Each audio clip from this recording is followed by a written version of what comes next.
What if I told you you could make pure, clean drinking water, literally, out of thin air? Sounds like sci-fi, right? Well, it's a real technology, but it's also a really debated one.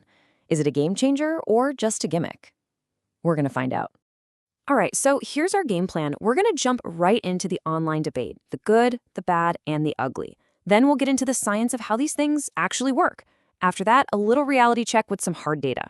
And stick around because at the end, we're going to look at a future where this tech could work without even being plugged in. So where did this whole thing kick off? Well, you know how it is these days.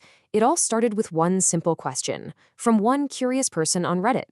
So this person's living off grid, they've already got solar panels, and they're thinking, hey, could this be the answer for water independence? Makes total sense, right? A totally reasonable question.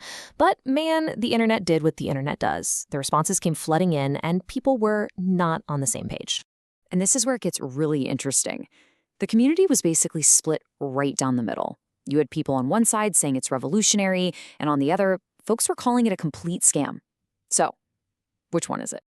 Okay, so this was the #1 argument against these things. They're a scam. It's literally just a dehumidifier. The accusation is pretty simple, right? That these companies are just taking an everyday appliance, slapping a new label on it, and charging a fortune. But then you immediately get the pushback. People saying, hold on, dehumidifiers do make water. That's not a scam, that's just physics. I mean, how can the basic science of condensation be a scam? So, okay, the argument pivots a little. Maybe the physics isn't a scam, fine. But what about in the real world? The critics jump on this one, saying these things are crazy energy intensive. They just suck down electricity, which makes them super expensive to run. Aha. But then you get the perfect counter-argument for that specific situation. If you're off-grid, you've got a ton of solar power, well then, who cares about the energy use? For that person, this makes perfect sense. It's a lifeline, a tool for water security, especially if your well water goes bad or something. So who's right here? Are these things just overpriced energy hogs, or are they a genius solution for water independence? To figure that out, we got to stop looking at the comment section and start looking at the actual mechanics. All right, let's just settle this it's just a dehumidifier debate once and for all. We're going to break down exactly what is happening inside one of these machines. The science itself is pretty simple, but trust me, the details are what really matter here.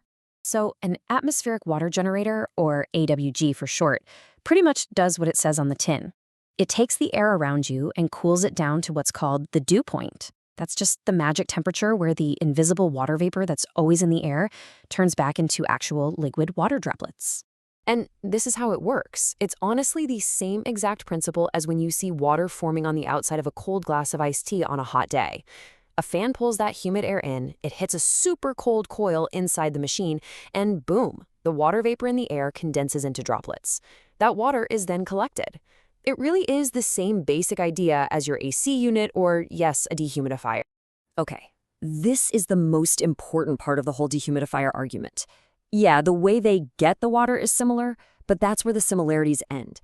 A dehumidifier's only job is to dry the air. The water it collects is a byproduct, and it's gross. It's full of whatever gunk is on its industrial parts. You do not want to drink that. An AG, on the other hand, well, that's where its job begins. Everything inside is food safe, and after it collects the water, it runs it through a whole gauntlet of filters, UV sterilizers, and even adds back minerals to make sure it's not just safe to drink, but that it actually tastes good. So there we have it. The science is totally legit, and it's way more than just a fancy dehumidifier. But does it actually work in the real world? Let's put the marketing claims to the test and look at some cold, hard data. This is a question that comes up a lot, and it's a good one. It kind of makes sense, right?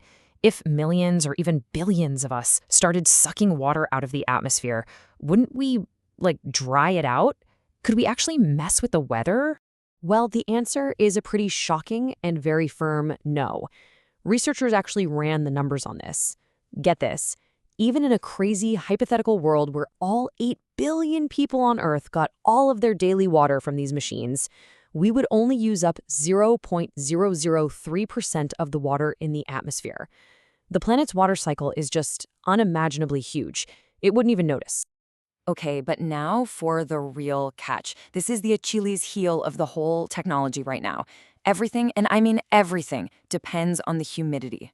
If you live in a dry place, say Arizona, where humidity is below 35%, you're going to get barely a trickle of water. But if you're in Florida in the summer, the same machine could pump out gallons and gallons a day. It's not a magic box. It's totally at the mercy of the weather. So let's just boil it all down. The pros? They're pretty awesome. You get water security, especially in an emergency. It's a perfect fit for off-grid living if you have solar. You get incredibly pure water, and you're not using plastic bottles.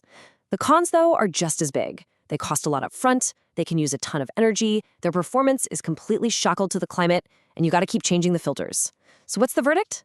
Definitely not a scam, but it is a very niche solution for a very specific type of person or situation. So the limitations of today's tech are pretty clear. But what if you could just get rid of them? What if you could make water in the middle of the desert without even plugging anything in? Well, that's not science fiction. That's where the research is going right now. Some brilliant minds over at MIT are working on something that could literally change everything we've just talked about. They found a new way to do this that completely bypasses the two biggest roadblocks, the need for tons of electricity and the need for high humidity. And the secret sauce is this incredible new material. It's a hydrogel, and it's packed with a special kind of salt. When it's dry, it's a solid. But this thing is like a super sponge for air moisture. It just passively sucks water vapor out of the air. And as it does, it turns into this gel-like material you see here. It's amazing. Look, this isn't just a small step forward. It's a giant leap. It's totally passive, no electricity needed. It just uses the natural swing in temperature from day to night to first absorb the water and then release it. And it works even in super arid places. I mean, they've proven it works in Death Valley. On top of all that, it's designed to give you pure drinking water, avoiding some of the contamination problems earlier versions of this stuff had. And this quote from one of the lead professors at MIT just perfectly sums up the dream here. The idea isn't to have some big, noisy machine in your house. The vision is to have an array of these simple panels, maybe on your roof, just silently and constantly collecting fresh water for your family, no matter where on Earth you live. So that leaves us with one big question, right? The tech we have today is cool, it's powerful, but it's really only for a handful of people in specific situations. But with these new breakthroughs, like these passive hydrogels, are we looking at the key to future water security for literally everyone?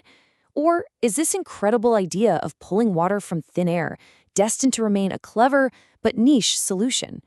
I guess we'll have to wait and see.